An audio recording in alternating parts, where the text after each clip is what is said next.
In a corporate world where all employees have great leaders with no egos that create fun cultures where people can do their best work, the employees and companies thrive while doing great things for the customers, themselves, and each other. Well, we know that rarely happens. I'm Jeff Palacio. I have been a leader for over 40 years for every t-shirt size company, from small 16 employees to extra large over 1 million. Please join me while I interview outstanding leaders that will share stories of great leadership and not so great. It will help you become a better leader while poking fun about all the crazy shit that happens in corporate America. Welcome to a special edition of the Corporate Couch. These episodes will be more of a love seat that focuses on one topic and will run 15 to 30 minutes. For each special edition episode, you will hear from one or more outstanding leaders sharing their expertise on the most important challenges in corporate America today. Justin, welcome to a special edition of the Corporate Couch today. How are you? Dude, I'm great, Jeff. Great to be with you again. I feel really honored, man. It's good to be with you. Yeah, you're now one of maybe, 6, 7 people that are in the Corporate Couch Two-Timers Club. It's like the SNL guest hosting Five-Timers Club, I think they call it, or whatever. So, yeah, you'll get your $500 Amazon gift card in the mail coming soon. It must mean I need a bunch of help from the couch, dude. That's what it must mean. That's what we all, yes, that's why I call it the Corporate Couch, because I need therapy as well as anyone else. So we're going to talk about your first book coming out.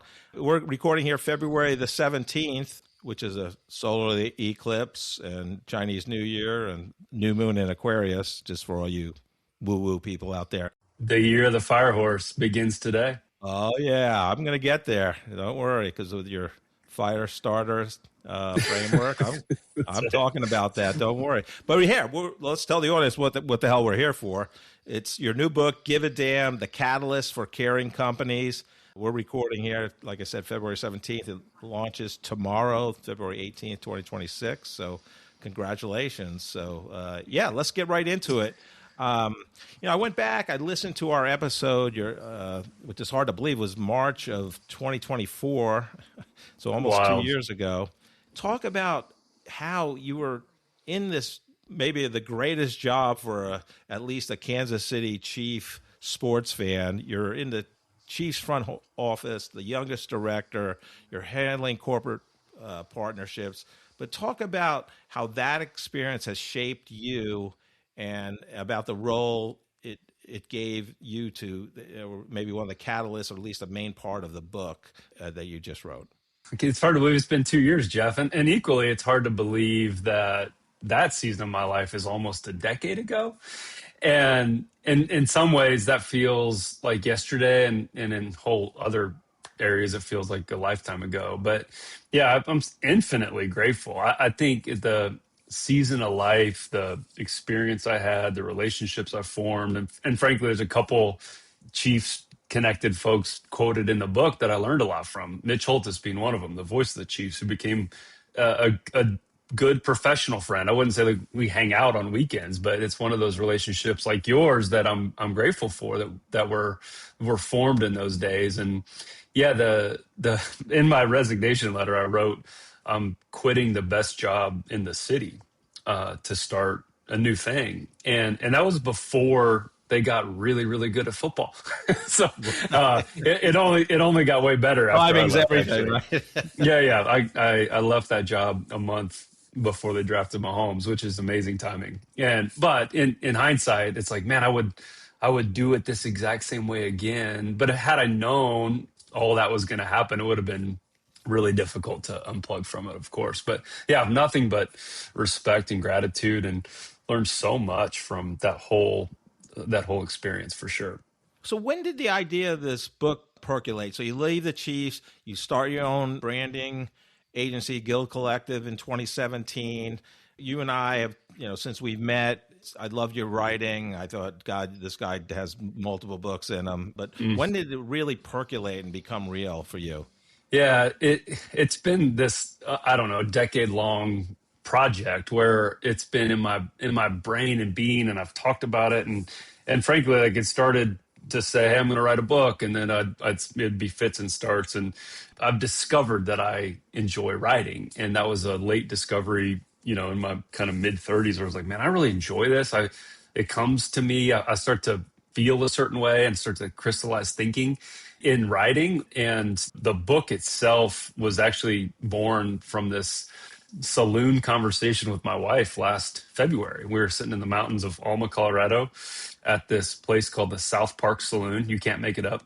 It's as old school and saloon as you can. I mean, there's people bellied up at the bar and these kind of picnic tables inside this bar, and we're having burgers and salads and fries, and we're writing on napkins, as you do when you leave, the comfort of your kind of normal rhythm. And we didn't have kids responsibilities or work responsibilities, and we just literally started jotting on napkins what came to our being and what we wanted to do and dreams and things like that. And legitimately on my napkin, I wrote, write a book. And I love to write, but it was always this, not flippant, but kind of this fragmented post on LinkedIn, post on Substack, write an email here, that kind of thing. And it wasn't this focused, and fiery work where I could sit down and we talked about Stephen Pressfield before we recorded, but the war of art of like, no, sit down and do the work. Like, beyond resistance is this muse that wants to dance with you. But I was avoidant. Honestly, I was afraid of what that meant. And so there's a long version of the story, but it was in that saloon where Brooke validated the belief of like, do it, man.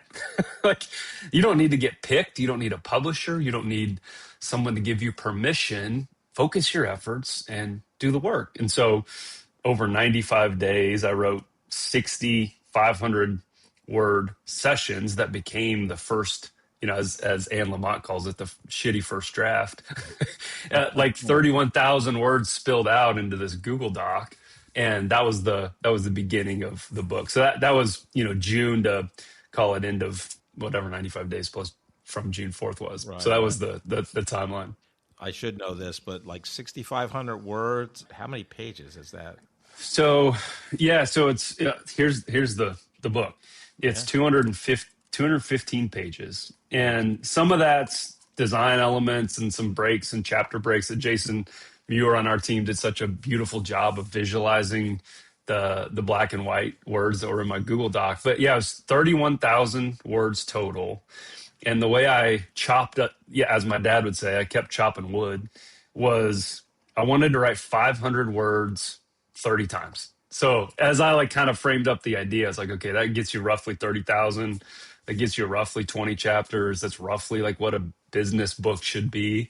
And what ended up coming out was a lot more personal reflection, a lot more storytelling. It's definitely a messier, and I think I mean that with respect and reverence. Like, it's a much messier book than like your typical kind of business academic, like, hey, here's in theory what you should do. It's much more this lived experience of like, hey, this is a messy thing to build a business. This is a messy thing to be a leader in today's environment. It's really difficult. And so those lessons kind of just oozed out. And a lot of the ugly stuff I've done, a lot of stuff I'm not proud of. And certainly lots of things that I've learned along the way from other leaders that have been this spark or inspiration or in the language of the book, a catalyst for how to build care as a competitive advantage, not just this cute thing you talk about. The title of your episode on the corporate couch in March of 24 was part of it was the transparent CEO, because I felt, when you and I chatted, you were one of the few guests I had never met before. We just emailed and you came on the podcast, but I was so impressed with your transparency during the conversation. We talked about a lot of different things. I love the idea. I know that your subtitle is the catalyst for caring companies.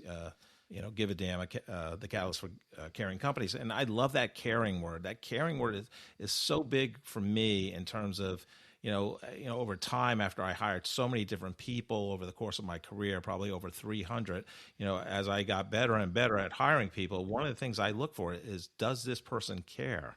Yes. That's one of the big things. Do they care? Yes. About doing the right thing, about helping others? When shit goes haywire, are they going to care enough to do something about it or work with somebody and all that? So people will say caring is, a soft skill. It's not a competitive advantage. But how does your book frame in terms of giving a damn? How does that show up in the bottom line?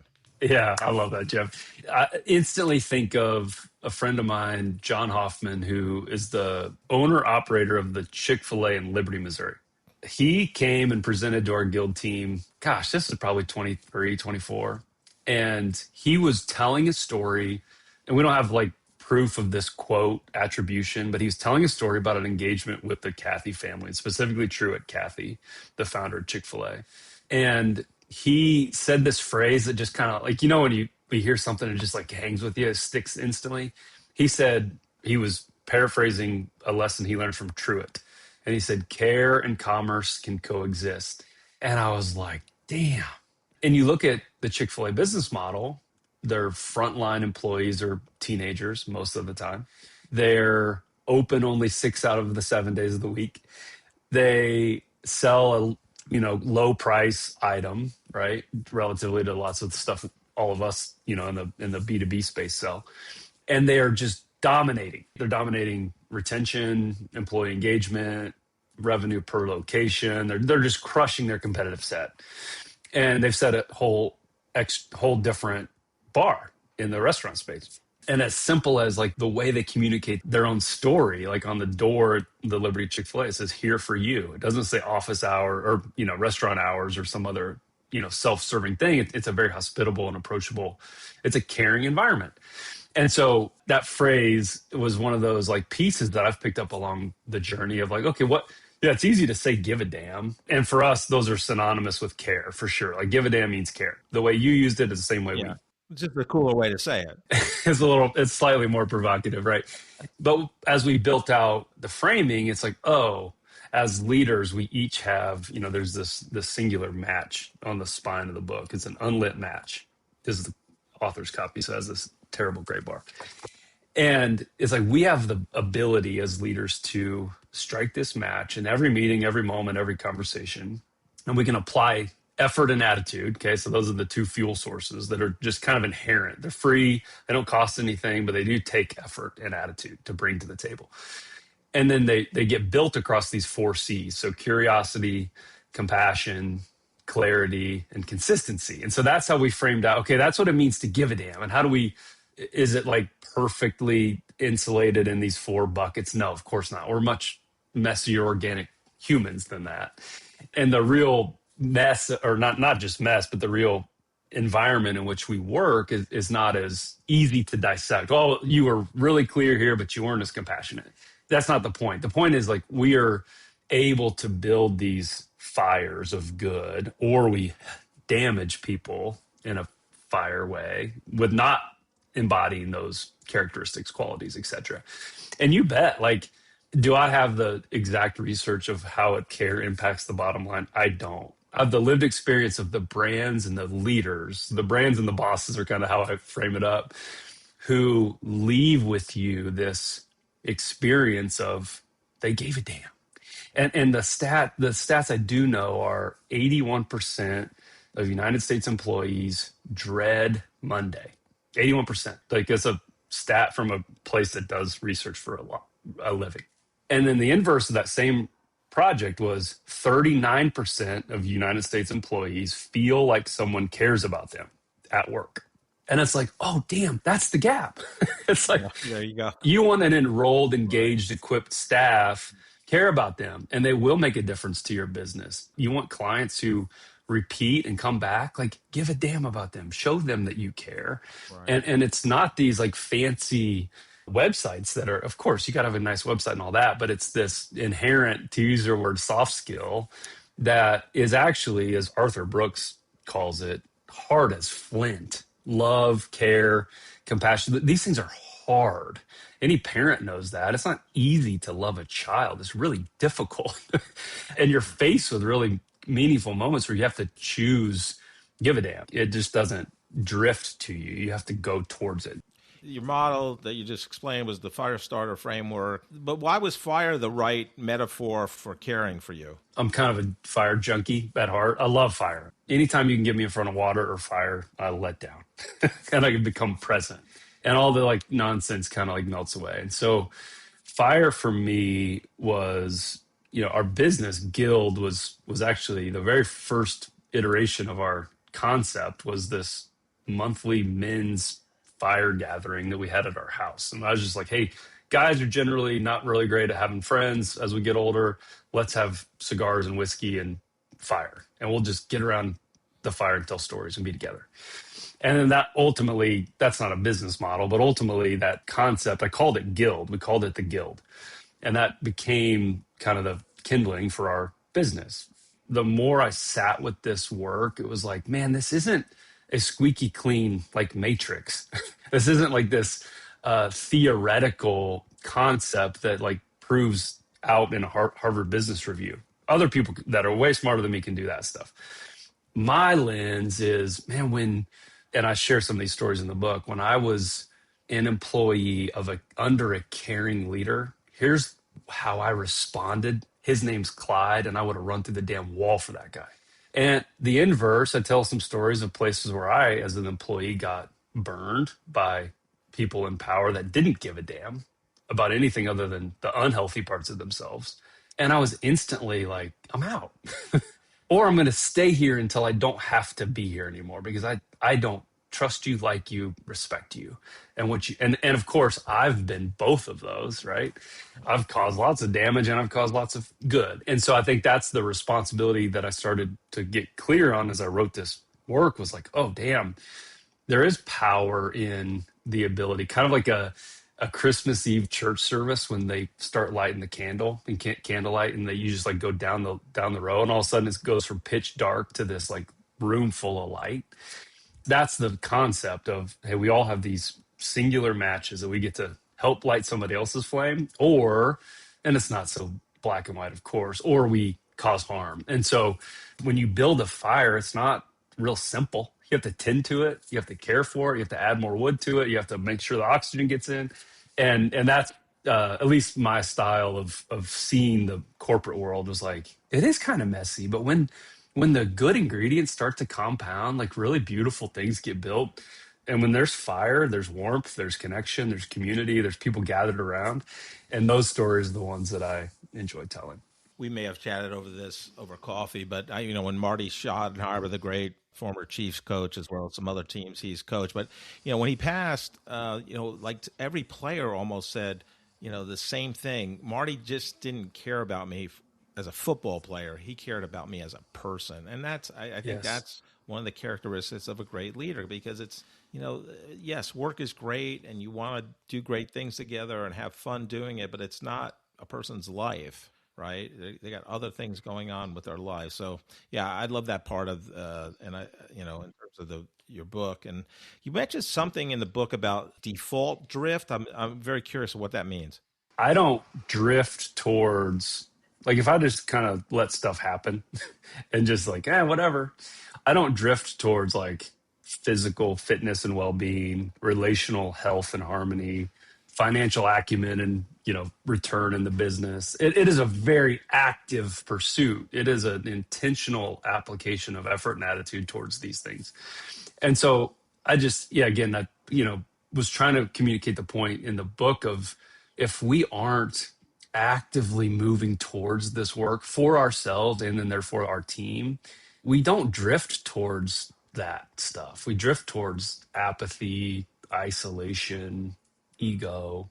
At least I do, right? Like I just drift towards these kind of lazy, unhealthy, not proud of moments. Right. And I think there's like a whole damn culture of that in the corporate environment. Like the things that we are like get away with, and the unhelpful and unhealthy practices that leaders just get to, like, well, it's business, sorry, and they like then railroad or like steamroll somebody and make them feel like shit.